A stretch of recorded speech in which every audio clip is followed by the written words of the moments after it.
دو والا د ښځو پوره یو ګروپ نیول سوی دی دوی چې ماشومان غلا کوي بیا یې څه کوي او دوی کم عمر والا کوچنیان ډېر غلا کوي دا ټول تفصیل به په دا ویډیو کې راسره هاورئ का गुर्दा और दिल इस वक्त दरिया में, उसकी लाश को मैंने दरिया में अगवा करने की कोशिश की थी। دوستانو دغه کم د زنانو دغه ګروپ چې نیول سوی دی د دې تعلق د سند سره دی. دغه ګروپ یوازې په بلوچستان کې نه په خیبر پښتونخوا کې بلکې په پنجاب صوبه کې هم په ډیرو ضلعو کې دا واقعیات رامخته سوي دي او پولیسو هغه زنانې نیولې دي.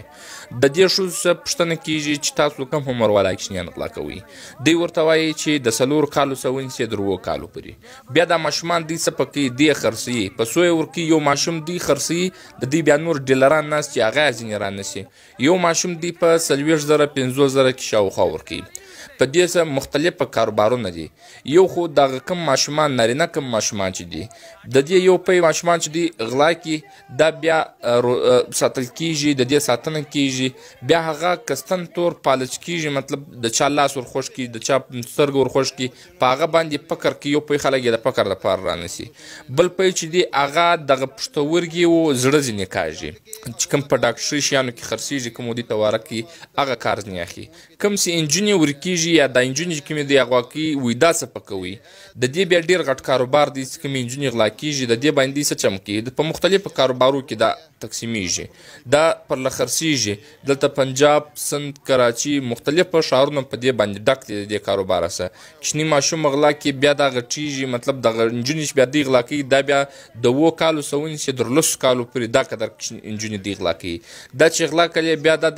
ساتي چې وې ساتلې بیا د په مختلف دندو کې دغه انجینر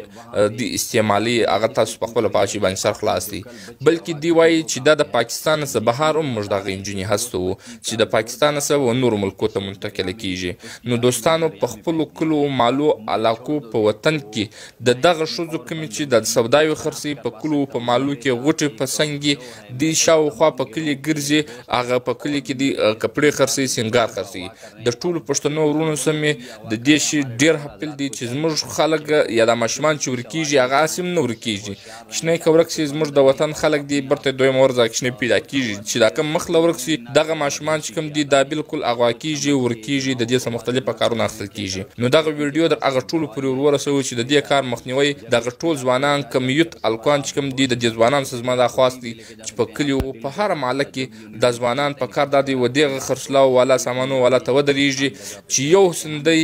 یو جت هم په خپل کلو مالو کې نه پریږدي د سودا د پاره دا خلک اول د واره راځي د سودا په بانه باندې په کلی کې 2-3 ورځې سروې کوي ګرځي دا په کلی کې ګرځي د سودا په نامه باندې لیکن د دې خلکو مقصد سودا نه ده د په کلی کې ګرځي سروې کوي چې په کوم کور کې کوچنیان دي د کوم کور ډیر کوچنیان دي د کوم کورنۍ